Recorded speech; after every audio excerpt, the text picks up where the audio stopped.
Hello, my fellow Ripplers. This is Chris Miles, your cash flow expert and anti-financial advisor. Hey, I'm welcoming you out for a wonderful show, a show that's for you and about you. Those of you that work so hard for your money, you're ready for your money to start working hard for you now. You want that freedom, that cash flow, that passive income, that prosperity today, not in a billion years from now, but right now. So you can live that life of freedom, to be able to do what you love when you love it, and to be with those that you love. But it's not just for you guys to have that freedom and comfort and convenience and everything that you have, but it's about creating that life of meaning, be able to bless more lives, because as you're prospered financially, you have a responsibility to pay that forward, to be able to help and serve others too. And guys, I'm so grateful that you allow me that opportunity to be able to serve you, to create that ripple effect through your lives, and then in essence, create the very thing I've envisioned and dreamed of for years. So thank you so much for allowing me to be a part of it. I'm so grateful you guys are binging, sharing this show with your friends and your coworkers and everybody else. I love seeing that we're hitting a bigger and bigger influence. And essentially through you, I'm creating a much bigger ripple effect as well. And you guys are a big part of that. I could not do that without you. So thank you so much. As a reminder, check out our website, moneyripples.com. There's lots of great stuff you can see on there, including blogs. And of course, there's a free ebook on there called Beyond Rice and Beans, 7 Secrets to Free Up Cash Today, where you can find out how you can actually create resources now. So check it out. So today, guys, I actually want to talk about the thing that everybody seems to be talking about right now, which is the coronavirus. But not about the virus itself. I'm not going to be talking about the health and what you should be doing and how you should be washing your hands and all that kind of stuff. I'm going to be talking about what you should be learning from this event right now. What does that really mean for you financially?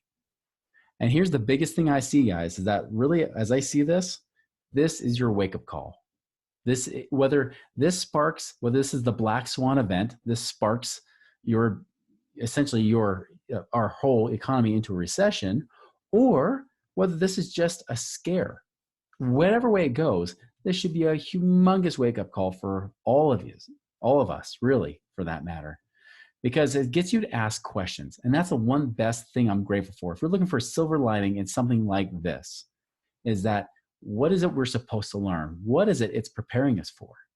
Because if this is the start of a recession, well, we better get moving, right? Some of you guys might already be moving too late.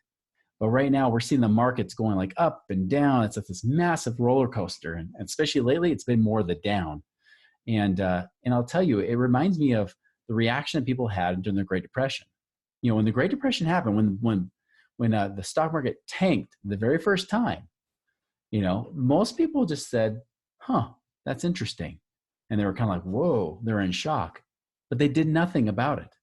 They actually didn't do anything until it was usually too late. People weren't just panicking and selling off out of the stock market. In fact, in most cases, people were still sitting still. They were waiting. They didn't believe it. And whether this event, you know, dealing with the virus and everything else, whether this sparks us into a recession or not, the results are the same. The same is, how do you prepare yourself so that if something happens, this actually doesn't affect you too much? So look at primarily, the biggest thing that I would say this is, how are you responding right now? Are you responding like, ugh, I don't believe it. This stuff is a bunch of bull. It's not true. It's all hype. It's all media, which may or may not be true. But if you're saying that, what makes you think that you're not going to say this later if there's something else that actually sparks a real recession? We say, it's just the media. It's not happening. And in the meantime, you watch your retirement accounts drop by 20%. Will you believe it then? Or you're not going to listen, right? So how are you responding? Maybe you're responding with massive amounts of fear. Maybe you're freaking out right now. This is another thing. Are you not prepared? Or is that why you're freaking out? You know, are you just naturally a person that freaks out? I don't know. You could be that too. But you know, how are you really responding from that standpoint? If you're in major fear, why are you putting your money in places that you fear more? Because I'll tell you that the key to freedom is not putting your money in places that create more scarcity for you. If it creates more fear or more greed, right? Or impatience or doubts, things like that. All these emotions that are a part of scarcity. If it's increasing those emotions in you, that's probably not the right place to be with your money. You should not be this person that's in fear right now. I'll tell you, for myself and many of my clients, we don't care what happened with the whole stock market and everything else. The stock market didn't affect me at all. I have $0 in the stock market and never care to. Now, there might be a time when I might see an opportunity to jump in and make some quick money, but it's not the place I'm relying to create wealth. Unfortunately, the vast amount of Americans are relying on it right now. For some of you guys, right now up to this point, you've probably lost somewhere between at least 5 or 10% in the last week or two, at least in the last few weeks. How is that doing? Now, for some of you, even if you only have $100,000, that's at least 5 or 10 grand that now is no longer there. Now, you might say, well, Chris, the nice thing is the last 10 years have been awesome. You're right. They've been amazing. Really, the last now almost 11 years as we're going on. But how's that working? You know, at what point are you going to say, maybe I should take my money and run? When should I take my profits out and say, maybe there's a better place than where the market's heading right now? Understand that here's what's interesting. And, you know, as of this week, right, the Feds just did an emergency lowering of the federal funds rate, that interest rate that prime rate's based on. They just lowered it 0.5% in one day, even between their meetings. Usually they wait till their meeting. They said, hey, we got an emergency here. We got to lower it 0.5%.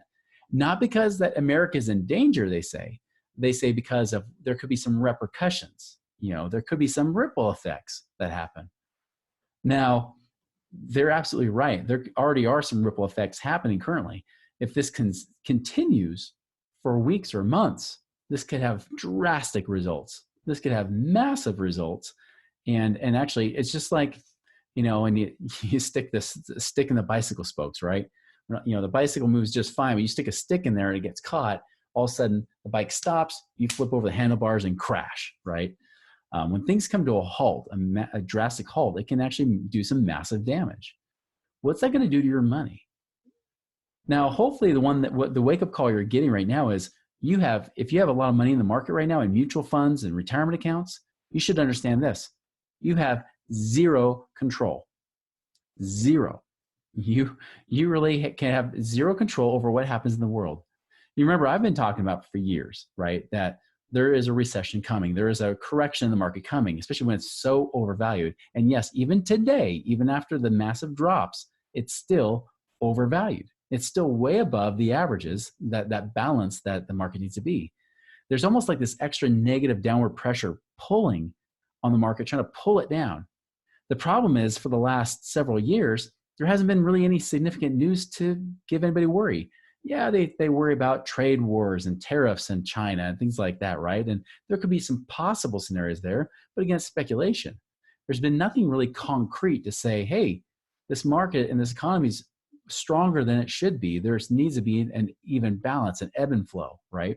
There's always things things go up, things go down. There's hotter times, there's cooler times, right? There always has to be that duality and that balance. But there hasn't been that. There's been almost no negative news, no real significant negative news. And when there is, the media holds on to it, and all of a sudden you see the market effect, right? But then otherwise it just steadily keeps climbing up. Well, what happens is you have something like a virus, and all of a sudden they say, aha, there it is. And then investors are just waiting to sell off. So right now they're trying to find an excuse to get out, to take all their profits and run and say, let's wait for the market to correct and get back into balance, and then maybe we'll put some more money back in. So think about that, is that you have no control over what happens. You do not have enough money to make the market go up or down. And you can't even affect the corporate America. You're not powerful enough to make any effective change to what the stock market does. You are helpless. Therefore, the market going up was not your doing. You had nothing to do with it. You were not brilliant. You did nothing, zero to get that result. As a result, when you lose money, you did zero to get that result. If you are not responsible, you then become the victim, right? You become the victim to the whims of whatever the market does. Is that really how you want to create your wealth? Is that really how you want your money to be? Do you really want to be so unpredictable that you don't even know what's going to happen with your money? You don't even know what year, if you're going to try to retire, if it's going to be the right year or not, or if you have to wait 5, 10 more years for the market to come back so you can retire. You understand just how risky and much of a gambler you are. And the likelihood is, if you're like most people, you didn't realize it. You still don't realize it, maybe, because most people don't realize that still your money is at risk. You have no control. And if you have no control, that it is absolutely impossible to create freedom.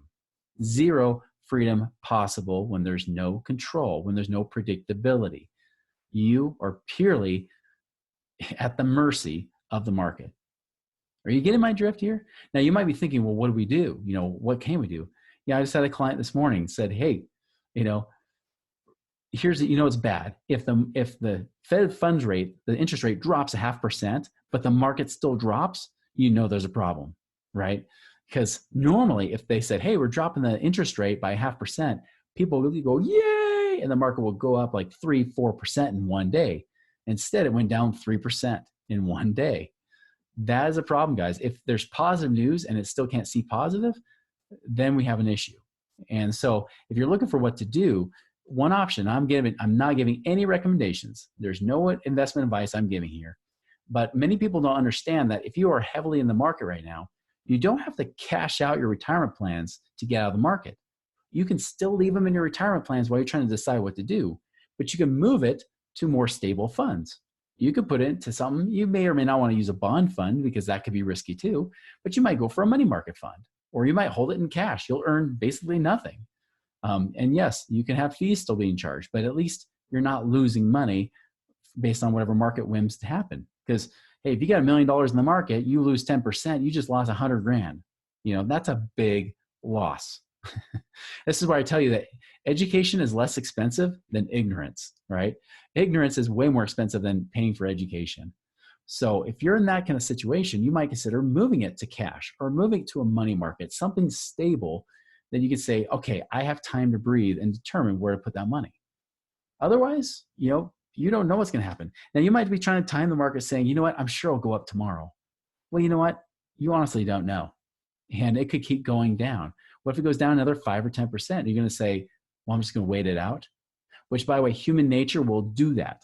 Don't think that you're any smarter than human nature, because I've seen so many highly intelligent people say the same excuse over and over. And this is even when they're trading investments, right? When they're trading stocks and options. So they can get in and out at any moment. But they'll say, oh, well, I can't go any lower than this. I'm going to lose money if I move my money out of the market now. So I'm going to leave it in there and wait for it to come back, and then I'll sell. But here's the problem. What if that price doesn't bounce back? What if it continues to go down into a new downtrend? And now you're like, well, it's got to come back. And then you just kind of go down, down, down, down. It's kind of like my backyard. There's a ton of snow in my backyard right now, right? And I mean, last year in 2019, it was incredible. But this time of year, the snow was at least 7 feet tall or deep, whatever you want to say, in my backyard, right? I had an 8-foot pole. The 8-foot pole was almost completely buried. The string lights even went into the snow and then popped back out the other side later on. So my lights that were hanging up above my head level were buried under snow. And this year, not so bad. It's not so bad at all. But I'll tell you, like, the one thing we have fun is my backyard is basically trails. And so we can go sledding down in my backyard into the neighbor's yard and so on. You can actually keep going for a while. Well, there's been a few times where I go down the neighbor's yard, and that curves down the mountain, down towards the other trails, the bicycle trails, and it just keeps going. Now, either I bail off the sled and I hike back, avoiding doing it, or I just keep going to the bottom and let gravity take me. And if I go all the way to the bottom, I'll tell you, if you want to work out, oh my goodness, try walking up a hillside that does not have any steps. It's very steep. You're basically walking on brush underneath snow, trying to get up the hill eventually to my yard. By the time you get there, you're exhausted. We had a few good daughters that they went down the hill. They were crying by the time they came up the hill because they went down too far. Guys, don't let this happen to your money. Don't get to the point where you say, oh, well, hey, maybe I can bail out later. You might want to bail out now. And again, this is not a recommendation. I'm just saying, consider the reality here. And especially if this brings more fear in your life, why do you want to invite more fear? We don't want that. We want to make sure that what you're doing really makes sense. So anyways, guys, like that's the main thing I want you to do is think about this wake-up call. Think about how you're really responding to this. Are you thinking it's just a fluke? and when this actually happen, when the real thing happens, whether this one's the real thing or not, if the real thing happens, will you ignore it and lose lots of money because you wouldn't hear the signs? And then two, would you do something else? Do something that actually can make you money, that's more predictable. And by the way, there's plenty of investments out there, tons of them, that make great returns. In fact, better than averages in the stock market, like real estate, for example, especially if you do it right. And I'll tell you, and it's predictable. Like, you have predictable cash flow. You can actually do that. So many people are freaked out because they're like, what if real estate's too high? Well, guess what? The stock market's been too high forever. And you haven't been ignoring that, have you? You've been staying in it. So if you've been keep putting money in the stock market in your 401ks and IRAs because you're like, well, hey, it's still going up. Well, what are you worried about a real estate? It's not even at a bubble right now. The stock market was a bigger bubble than real estate. And look what you're doing. So look at reality. That's the thing, guys. It's like, you keep thinking that it's too high, but you're not worrying about the stocks that are already that way. So look for ways. And even if it means you got to take a breather, okay, move your money. You can always move it into like different funds like cash or money markets. You can keep it with Fidelity or whoever you've got your money with. Keep it there, but just move it over and say, great, what's the next best step? By the way, guys, if you're looking to figure out what that next best step is, you think, man, I think I could create more returns, shoot me an email, reach out to me. You can always go through moneyripples.com and find it, or you can even email me, chris@moneyripples.com. And maybe we have a conversation about that to see if maybe your money can be used better than what it's doing right now, especially if you're a victim. Stop being the victim. Take control of your finances and your destiny, and take control of your freedom as a result. There is no freedom where there is victimhood. There's no freedom where you lack control. Guys, that's the thing. Is like, this is your wake-up call right now. Even if the market bounces back, this is still a big wake-up call to say, are you prepared for when the pullback happens, whenever that is? Are you truly prepared? And will you make the right decision? And what will you do today to prepare for that decision? By the way, tune in next week. I'm going to actually talk about how you can even, not recession-proof necessarily, but actually prepare yourself for great opportunities to create more wealth during the recession than you ever did during times that were booming right now. So make sure you tune in next week. Everybody, I hope you make it a wonderful and prosperous week. We'll see you later.